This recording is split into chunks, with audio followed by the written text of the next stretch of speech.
Neo-Darwinism and the Lie of the Monkey Man. In the mid-1800s, a book was published called On the Origin of Species, which set in motion one of the most deleterious sequences of events since the Finno-Korean Hyperwar. Written by the devil using the vessel of one Charles Darwin, these crazed etchings speak of a shattered mind and ushered in the idea of descent with modification. Unfortunately for us, this system was written by the devil in an even century, and once put to paper, bent reality to conform to it, which explains how evolution has stood up to rigorous testing and questioning, as it is now the method in which animals modify themselves, but this has not always been the case. River Clay Exposition. Before 1859, when this wretched text was scribed, animals came about in various ways throughout the eons.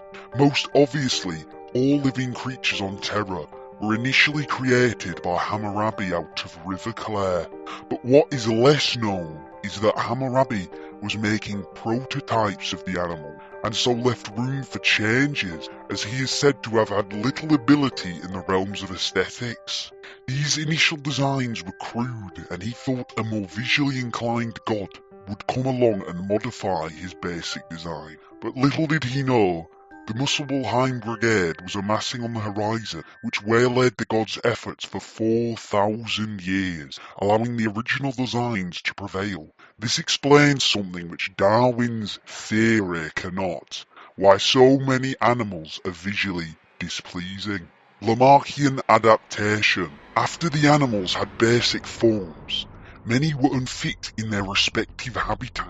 Some animals that Hammurabi had given special attention to, such as the lamprey and parasitic flatworm, flourished and multiplied within their respective niche, but those less well crafted, such as humans or giraffes, struggled to survive. The humans, as their nails were too short to be used effectively, as well as having both a relatively weak body composition and insisting on bipedalism, which hampered most of their potential speed. The giraffe, as its neck was too short to reach the leaves on the top of the tree.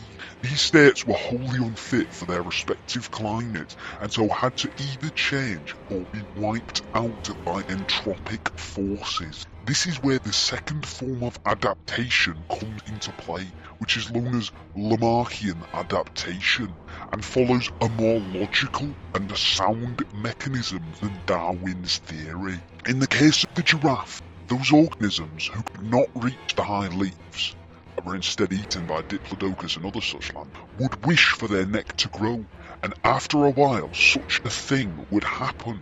This explains numerous evolutionary states, and explains how animals often get bodies adapted to their way of life. One such notable example is Icarus, who wished for winged arms like those of a bird, and not long after he had them.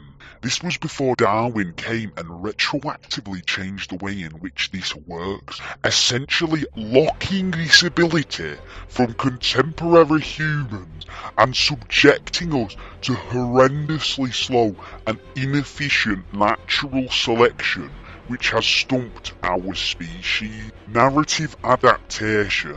The last method of adaptation that predates Darwin's theory is the narrative method of adaptation, in which animals can change depending on the events of a story. There are many such examples, and it is the most potent form of post-developmental adaptation. The textbook example is the elephant's trunk, which was short until the beast was tricked by a crocodile, which bit its snout, and in the resulting struggle the elephant's trunk stretched to its current size. Another interesting example is the red breast of the robin, a small passerine bird which used to be plain, but upon hearing of the crucifixion of Jesus and about the crown of thorns upon his head, bled from their tender breasts in solidarity. giving them distinctive red markings from thereafter. Narrative adaptation is of course the strongest changing force, and so has been theorized by story weavers to be the only type that may be able to affect us post-Darwin. This is why there are contemporary stories of humans with great and supernatural powers, such as the X-Men, which, although based on ancient Sanskrit task forces, is original enough to perhaps spark a narrative growth for humankind and give us these abilities again. The elite do not want these powers being unearthed, and so underfund and censor so-called superhero media creation and consumption, which is why the narrative power of Marvel film has steadily decreased since Black Panther. In conclusion, we should put more money into creating stories to lift humanity out of the pits of despair by potentially making them noble enough to evolve us out of our current slump.